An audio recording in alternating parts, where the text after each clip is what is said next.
my number is too low. All the bread, yo. Is that fair to say? Bro.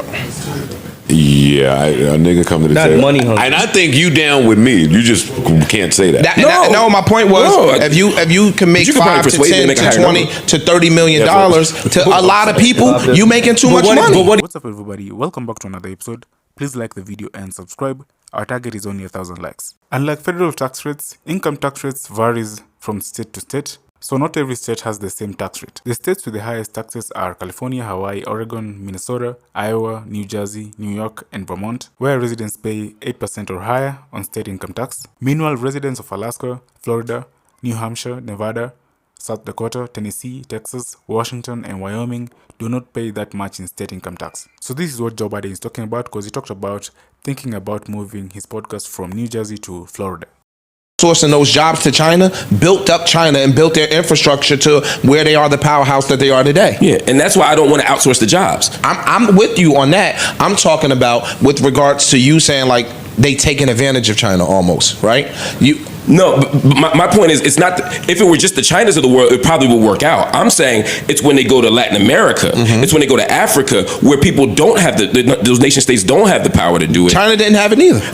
I'm hearing you, but what I'm saying is, at the end of the day, these corporations that are making the money here are doing it by not going to the Chinas, but by exploiting the PE, just like the early China. Anybody that they can exploit. Anybody they can exploit. And all I'm saying is we need more regulation on those companies so that people don't have to make, no one should make $1 an hour. No kid should be working in a factory. No kid should have to choose between school and eating. But you're saying that because you're from America, Mark. No, I'm saying that because I think that's you're saying that because you're from America, and that's our standard of living. No, that's everybody's standard. No, that's not true. In what country would it be okay for a kid to have to choose between going to school at 5 years old and working in a sneaker factory?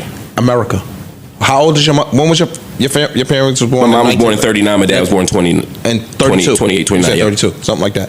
Dad 29, mom 39. My nigga, they worked in the fields at 12. Yeah, my mother picked and it was tomatoes. wrong. Yo, it was a sign of where they were in their development of that time. Today, we have the benefit of privilege where we can go look and say, Trey is never going to work in no fucking field picking tomatoes or picking cucumbers. Well, I don't think his parents should have worked there either. I think that was wrong. No, but that's where they were back then. Right, that's what the sign of their. But in that moment, we would all say, this is immoral. And I'm saying, in this moment, this is immoral. Back then, they wouldn't. Yes, they did. No, they didn't. What do you think the civil rights movement was? Bro, niggas. They were literally saying this is immoral. 40 years later. It was not. All right, bro. Yo, that's just factually incorrect. Yo, when was the civil rights movement? The 60s. No, that was the second wave of the civil rights movement. A. Philip Randolph and the laborer workers were doing it 2 decades earlier. Okay. And they literally had signs saying, I am a man. The Pullman porters in the 1940s and 50s were fighting for what? Labor for people, because black people's labor was being exploited. Okay, this week I learned you're part of some African-American book club. So, no, get out of here. Bro, let's get out morality is given to us. That's it in a nutshell. Talking about Thurgood Marshall, all that shit. You got us there, buddy. So let's pivot back away from books then, and say, like, at the end of the day, whenever I see exploitation as a problem, exploitation comes when large amounts of people have all the wealth. In slavery, large amounts of people had all the wealth. It was slave owners. At any moment, bad shit happens when too many people have all the money, and that's all. At the end of the day, that's all I'm saying. Yo, we capitalists up here. And Joe agrees with me. Joe just thinks my number is too low. All the bread, yo. Is that fair to say? Bro. Yeah, a nigga come to the table. Money hungry. And I think you down with me. You just can't say that. No, my point was, if you can make $5 to $10 to $20 to $30 million to a lot of people, you making too much money. But what are you speaking? Where's the cap, and who the fuck determines the cap? You are speaking to hyper capitalism at this point. You're speaking to a different, like, agree that. But I think is hyper capitalism. The only way you can not have hyper capitalism is to what? Regulate it. Regulation through taxing people, through creating more social programs, creating a social state. That's the only way you can stop hyper-capitalism. It's like saying, I'm going to smoke a little crack, or I'm going to do a little heroin. It don't go that way. Unless you intervene, it's going to get worse. It's bright as hell in here without these shades. That's why I don't power without them no more. It's a whole No, that should give you a headache. And Kim Kardashian and Rihanna and all these other billionaires. I don't want to use Elon Musk. That's not my wheelhouse. Kanye West. But whoever. Rihanna. So I guess if they're selling you on that, then how is it inequality if they're telling you that everyone has that opportunity? Because what they don't, they tell you everyone has that opportunity, and they tell you that anyone can do it. The problem is everyone can't do it. So for a capitalist society to work, for me to create jobs, somebody has to work for me. For me to have large amounts of money, there has to be large amounts of people who don't have it. And the more people who have it, or the larger the amount that the have-gots have, the more of the gap is going to be between the have-gots and the have-nots. So it's inequality because everyone can't.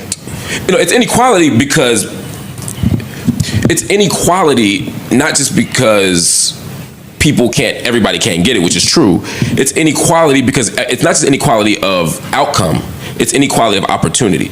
There comes a point where if too many people have too much of the money, if a small number of people have 80% or 90% of the money, then for this system to keep continuing itself, there have to be people who are perpetually poor and in a cycle of poverty, in a cycle of inequality. You need levels. Structure. That's just how capitalism works. But you need levels in anything. Do you know, like everybody can't be a business owner, right? Because somebody's working in your business. Yeah, but that don't.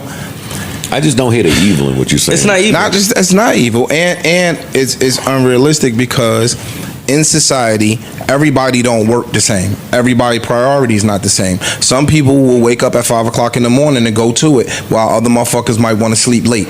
The people that wake up at 5 o'clock in the morning and don't go to sleep until 9 o'clock at nighttime for working, in a realistic world, they should attain more than somebody that may not be as willing to put the work in. And I agree with that. Right? I agree. So those people should be rewarded more than the people that are not working as hard. But that's a different. I agree with that argument. But I would love to. Go ahead. Finish your point. So if I bust my ass and I went to college, right, and some people didn't, or if I take it off of education, because right, sometimes that's, if we playing basketball and I'm waking up every single morning and I'm going to the gym and I'm shooting 500 jump shots a day and I'm running, I'm busting my ass, but you come to the gym and you don't work as hard, and then you take days off because you're chasing girls and you're doing all this other shit, and when my game gets to another level in basketball and your game has tapered off, I deserve that. I think it's a little different. I made the sacrifice because there's no interest rates in basketball. There's no investment in basketball. That's not true. There is an investment. You are investing your time, your energy, and your resource into getting better. You're misunderstanding what I'm saying. It could be a person Rich people get richer because because they can put their money to use. I don't think it's evil. I think it's just a matter of you need it in order for the world to go around. You need a worker, you need a manager, you need a boss. But here's my problem with that argument, and it's also responsible. It's just said, which I think hard work should be rewarded. I don't believe that everybody should have the exact same thing. And I think how hard we work should matter. That's never been in dispute for me. I'm saying that there has to be a number that's enough for me. And that's a cap. And that's not hold on, let me finish. Just let me hear me out. That's not at odds with the claim that people should work harder. In the basketball example, it's meritocracy, right? The person who's the better player, the person who's the better athlete, and the person who works harder is going to get a better opportunity. It should make the team and should get paid for making the team, et cetera, et cetera. Do you believe in outworking your contract? Nigga, yes. So let me ask you. In fact, let's talk about that. Stay on basketball. Look, stay on basketball. But hear me out. I mean, you brought it up. So, but the difference is, in society, I would be okay with that if the owner of the company that made this chair was necessarily working harder than the person working their fingers to the bone to make this chair. And the problem is, but if we accept that the person who works the hardest should make the most, then we're accepting that poor people don't work as hard. I know you're not saying that. I know you're not saying that, but I'm saying that would be if we took that to its logical conclusion. That can be a possibility. And not just that, the person that work ain't always physical that work. owns the company. I agree. Could have started off doing this. And the person that owned the chairs could have started off making the chairs. Absolutely. And then he learned how to market the chairs, and then he learned how to do XYZ, and then he did all of these other things and applied himself into growing that business. He might have did them by hand initially. So can I just one second? Can I take that to the next step? Because here I think we're about to get to where I disagree. So let's say he does that. Let's say ICE started off making chairs and decides to make chairs until he can hire people to make the chairs for him. Mm-hmm. And then he makes so much money making chairs that he can pay people to make the chairs for him. Mm-hmm. I'm okay with that. And I'm okay with him making more money than the people who make the chairs. I'm okay with that too.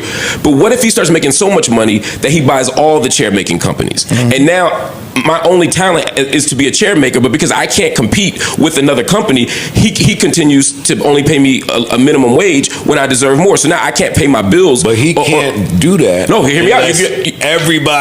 Everybody must have needed a chair.